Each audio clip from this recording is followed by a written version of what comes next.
Hello everyone, it's Shane Kanto, your Wasteland reviewer, and I'm here to review The Curse of La Patasola. And this is a new horror film that is from writer, director, and star A.J. Jones, who captures the story of two couples going on a camping trip who are haunted by some crazy and disturbing vampiric monsters from Amazonian folklore. And right off the bat, there's some iffy structure in how Jones is putting this film together, because this is an hour and 25-minute film. It's over 45 minutes before anything of significant consequence happens in terms of the more horror genre elements of this film, and you're just kind of sitting there like,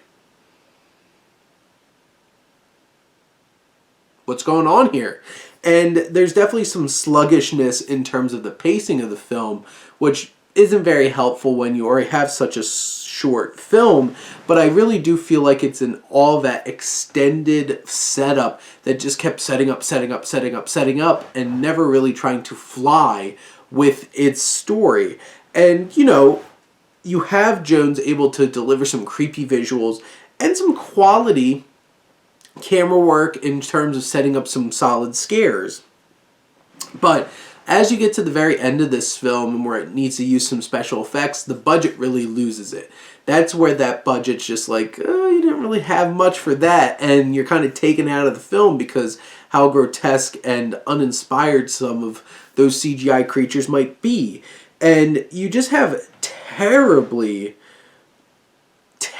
written characters that are just horrible cliches of, you have the angry black woman who really cares about all social justice issues. You have her boyfriend, who is also black, who is the man in the relationship, who's just trying to be like, why worry about this? Why worry about this? And then you have the dumb, silly white girl at the forefront of the story who things are going to wind up ending okay for her because it's a horror movie. And then you have A.J. Jones' own character, who's her husband, who is an absolutely despicable, disgusting character who's just nothing but some of the worst cliches you can find on Twitter, trying to represent this character and all of its ignorance. And honestly, within 2 minutes, I was hoping that he'd be the first one to get killed so I'd never have to deal with him ever again. Unfortunately, was there until the end.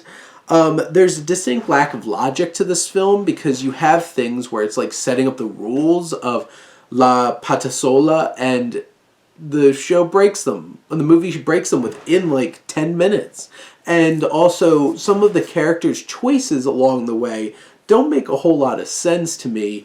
And, horrible written, BS of, the angry activist black woman and the bigoted white dude are totally gonna fall for each other and, connect with each other. And there's definitely some inconsistent performances. I feel like our lead definitely is the most inconsistent in terms of firing in a very natural conversation. And overall, it's just a really underwhelming journey to get to these scares because it takes so long. And what happens before that is just a bunch of terrible cliched characters who are trying to share these experiences, and you just don't really care about them, and you're just kind of hiding out. I'm just not going to pay the money to open up this great, that great. And in the end, this is a really underwhelming and just kind of blah horror film that probably might not be your choice next time around trying to find a movie to watch. But those are my thoughts on The Curse of La Patasola. Let me know what you think, and let's talk some movies. But thank you as always for tuning in and supporting your Wasteland reviewer.